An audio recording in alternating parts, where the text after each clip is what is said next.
There's a silent killer that's destroying more dreams than failure ever could. It doesn't come with pain or blood. It comes dressed as logic, as preparation, as thinking it through. You call it overthinking. Musashi called it hesitation, and in his world, hesitation meant death. You think you're protecting yourself by thinking, but in reality, you're bleeding time, energy, and confidence through every thought that leads nowhere. Musashi's mind was forged in a furnace most modern men can't even imagine. Yet what he mastered isn't swordsmanship, it's mental execution. He discovered how to move when others freeze, to strike while others think, to act without waiting for certainty. That's what this video is about. Once you master this internal discipline Musashi built in himself, overthinking disappears. Not because you stop thinking, but because your thinking becomes movement. Let's begin. 1. The trap of the mind.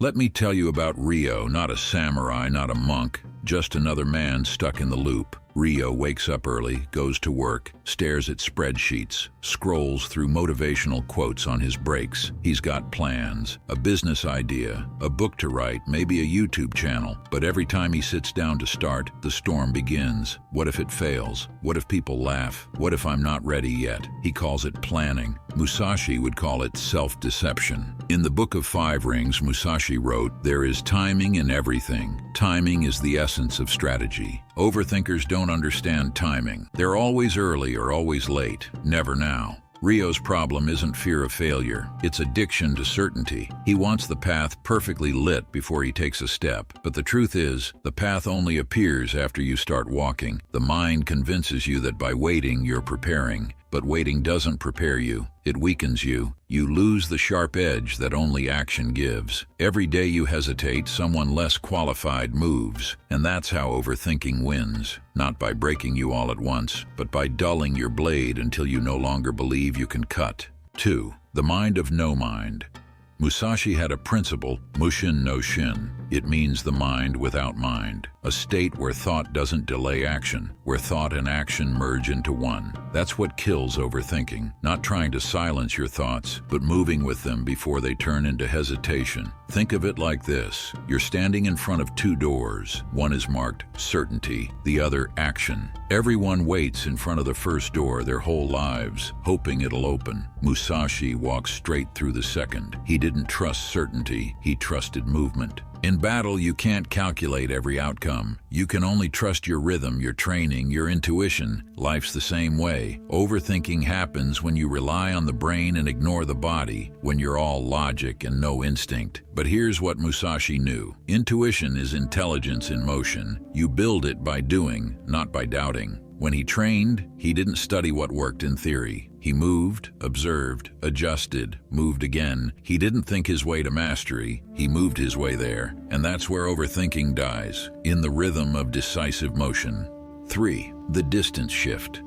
Musashi once wrote, "In strategy, it is necessary to treat distant things as if they were close, and to take a distant view of close things." Sounds poetic, but it's a psychological weapon. Here's what it means in modern terms. You overthink because you're too close to your fears and too far from your vision. Your fears feel like they're breathing down your neck, while your goals feel galaxies away. Musashi flipped that. He treated fear like background noise, acknowledged it but never obeyed it. He brought his vision close enough to feel it in his hands. That's how he entered duels with a calm mind and lethal precision. Ryo starts applying this. Every time fear speaks, he visualizes pushing it back, like fog drifting away. And he pulls his mission closer, imagining it as something he's already living, not something he hopes to reach. The mental distance shifts, and with that shift, overthinking loses its grip. Because when your goal feels close, your brain stops theorizing and starts preparing to strike.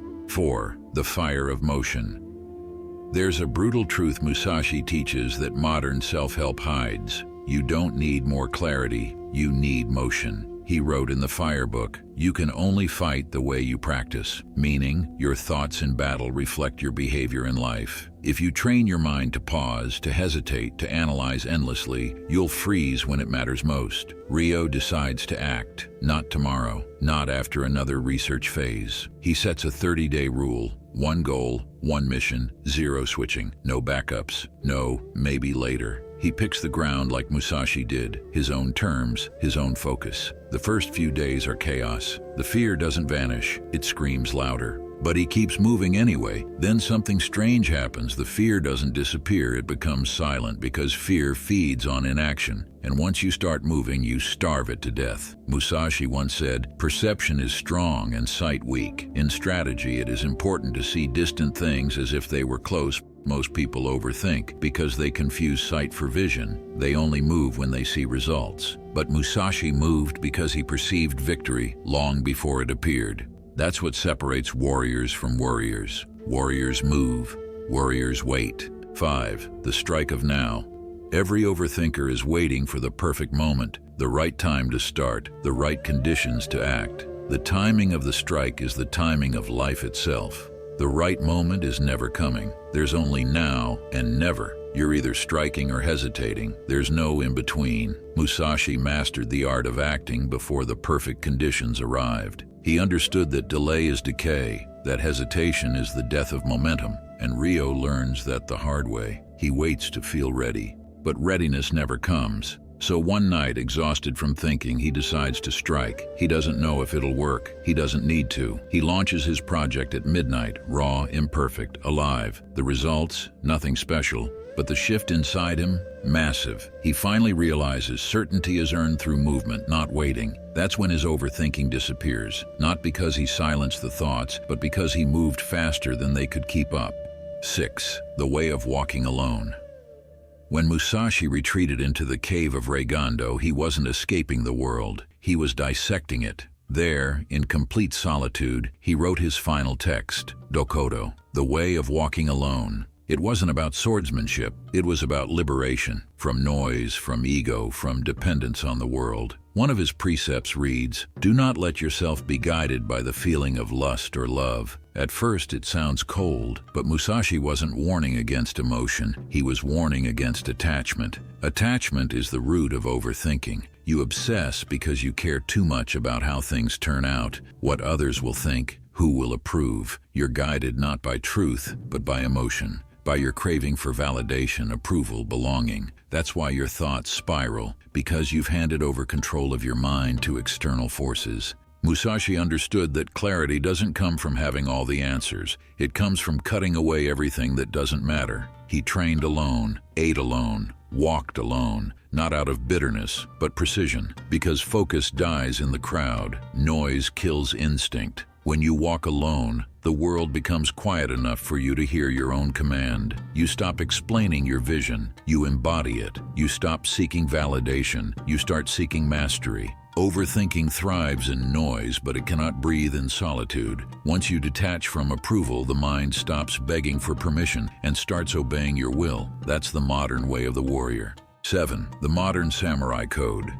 If Musashi lived today, his sword would be your mind. His battles would be fought in your indecision, your distractions, your endless what-ifs. But his philosophy hasn't aged a day. Here's the modern code distilled. The distance flip. Push your fears far, pull your goals close. The motion proof. Action creates clarity. Thinking multiplies doubt. The now strike. Move now or never. The alone path. Silence the world to hear your own command. These aren't just ideas, they're disciplines. Each strike you make against hesitation sharpens your focus. Each moment of silence carves away the noise of weakness. Once you practice these, overthinking doesn't just fade, it becomes irrelevant, because you'll be too busy moving, cutting through life with precision while everyone else hesitates.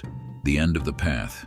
Musashi's power wasn't in his sword, it was in his ability to turn thought into action faster than anyone else. That's what makes a warrior in any age. Speed of execution. You'll never escape the noise. You'll never feel completely ready. But when you move through the noise anyway, you become something dangerous. And that's what the world fears most. A man who doesn't hesitate. A man who moves without permission. A man who acts. Overthinking dies the moment you stop negotiating with fear and start commanding your reality. So pick your ground, sharpen your mind, and strike now. Because as Musashi taught, the true warrior acts before the mind has time to doubt.